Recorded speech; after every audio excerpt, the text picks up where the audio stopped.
Je m'appelle Fabien, j'ai 23 ans, je suis étudiant à l'Institut d'urbanisme de Lyon. Voilà, j'habite la Guillotière depuis 2 ans, depuis que je suis arrivé à Lyon. J'habite en résidence étudiante. Puis voilà.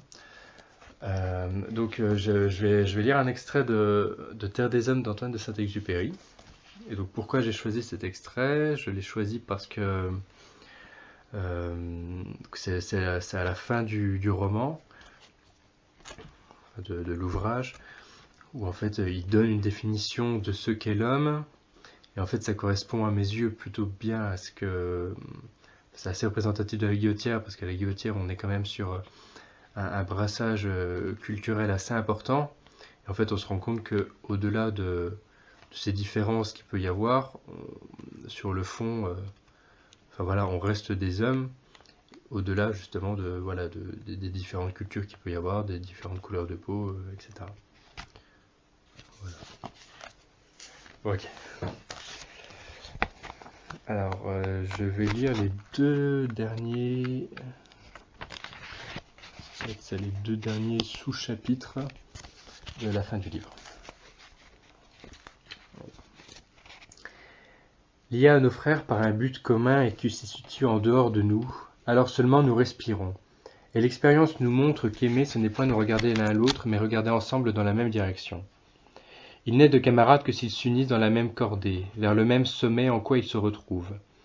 Sinon pourquoi au siècle même du confort éprouverions-nous une joie si pleine à partager nos derniers vives dans le désert? Que valent là contre les prévisions des sociologues? À tous ceux d'entre nous qui ont connu la grande joie des dépannages sahariens, tout autre plaisir a paru futile. C'est peut-être pourquoi le monde d'aujourd'hui commence à craquer autour de nous. Chacun s'exalte pour des religions qui lui promettent cette plénitude. Tous, sous les mots contradictoires, nous exprimons les mêmes élans. Nous nous divisons sur des méthodes qui sont les fruits de nos raisonnements, non sur les buts, ils sont les mêmes. Dès lors, ne nous étonnons pas. Celui qui ne soupçonnait pas l'inconnu endormi en lui, mais l'a senti se réveiller une seule fois dans une cave d'anarchistes à Barcelone, à cause du sacrifice, de l'entraide, d'une image rigide de la justice, celui-là ne connaîtra plus qu'une vérité, la vérité des anarchistes. Et celui-là qui aura une fois monté la garde pour protéger un peuple de petites nonnes agenouillées, épouvantées, dans les monastères d'Espagne, celui-là mourra pour l'Église. Si vous aviez objecté à Mermoz, quand il plongeait vers le versant chilien des Andes, avec sa victoire dans le cœur, qu'il se trompait, qu'une lettre de marchand peut-être ne valait pas le risque de sa vie, Mermoz eût ri de vous. La vérité, c'est l'homme qui naissait en lui quand il passait les Andes. Si vous voulez convaincre de l'horreur de la guerre celui qui ne refuse pas la guerre, ne le traitez point de barbare. Cherchez à le comprendre avant de le juger. Considérez cet officier du Sud, qui commandait lors de la guerre du Rif un poste avancé, planté en coin entre deux montagnes dissidentes. Il recevait un soir des parlementaires descendus du massif de l'Ouest. Et l'on buvait le thé, comme il se doit, quand la fusillade éclata. Les tribus du massif de l'Est attaquaient le poste. Au capitaine qui les expulsait pour combattre, les parlementaires ennemis répondirent « Nous sommes tes hôtes aujourd'hui, Dieu ne permet pas qu'on t'abandonne. » Ils se joignirent donc à ces hommes, sauvèrent le poste, puis regrimpèrent dans leur nid d'aigle. Mais la veille du jour où, à leur tour, ils se préparèrent à l'assaillir, ils envoient des ambassadeurs au capitaine. L'autre soir, nous t'avons aidé, c'est vrai. Nous avons brûlé pour toi 300 cartouches, c'est vrai. Il serait juste de nous les rendre. Et le capitaine, grand seigneur, ne peut exploiter un avantage qu'il tirerait de leur noblesse. Il leur rend les cartouches dont on usera contre lui. La vérité pour l'homme, c'est ce qui fait de lui un homme. Quand celui-là qui a connu cette dignité des rapports, cette loyauté dans le jeu, ce don mutuel d'une estime qui engage la vie, compare cette élévation qui lui fut permise à la médiocre bonhomie du démagogue, qui eut exprimé sa fraternité aux mêmes arabes par de grandes claques sur les épaules, les yeux flattés mais en même temps humiliés, celui-là n'éprouvera à votre égard, si vous raisonnez contre lui, qu'une pitié un peu méprisante. Et c'est lui qui aura raison. Mais vous aurez également raison de haïr la guerre. Pour comprendre l'homme et ses besoins, pour le connaître dans ce qu'il a d'essentiel, il ne faut pas opposer l'un à l'autre l'évidence de vos vérités. Oui, vous avez raison, vous avez tous raison. La logique démontre tout. Il a raison celui-là même qui rejette les malheurs du monde sur les bossus. Si nous déclarons la guerre aux bossus, nous apprendrons vite à nous exalter. Nous vengerons les crimes des bossus. Et certes, les bossus commettent aussi des crimes. Il faut pour essayer de dégager cet essentiel oublier un instant les divisions, qui, une fois admises, entraînent tout un courant de vérités inébranlables et le fanatisme qui en découle.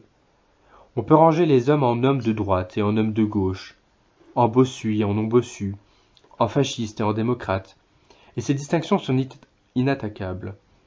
Mais la vérité, vous le savez, c'est ce qui simplifie le monde et non ce qui crée le chaos. La vérité, c'est le langage qui dégage l'universel. Newton n'a point découvert une loi dissimulée à la façon d'une solution de rébus. Newton a effectué une opération créatrice. Il a fondé un langage d'homme qui peut exprimer à la fois la chute de la pomme dans un pré ou l'ascension du soleil. La vérité, ce n'est point ce qui se démontre, c'est ce qui simplifie. À quoi bon discuter les idéologies? Si toutes se démontrent, toutes aussi s'opposent, et de telles discussions font désespérer du salut de l'homme, alors que l'homme, partout autour de nous, expose les mêmes besoins. Nous voulons être délivrés. Celui qui donne un coup de pioche veut connaître un sens à son coup de pioche. Et le coup de pioche du bagnard qui humilie le bagnard n'est point le même que le coup de pioche du prospecteur qui grandit le prospecteur. Le bagne ne réside point là où les coups de pioche sont donnés. Il n'est pas d'horreur matérielle. Le bagne réside là où les coups de pioche sont donnés, qui n'ont point de sens, qui ne relient pas celui qui les donne à la communauté des hommes. Et nous voulons nous évader du bagne. Il est 200 millions d'hommes en Europe qui n'ont point de sens et voudraient naître. L'industrie les a arrachés au langage des lignées paysannes et les a enfermés dans ces ghettos énormes qui ressemblent à des gares de triage encombrées de rames de wagons noirs. Du fond des cités ouvrières, ils voudraient être réveillés.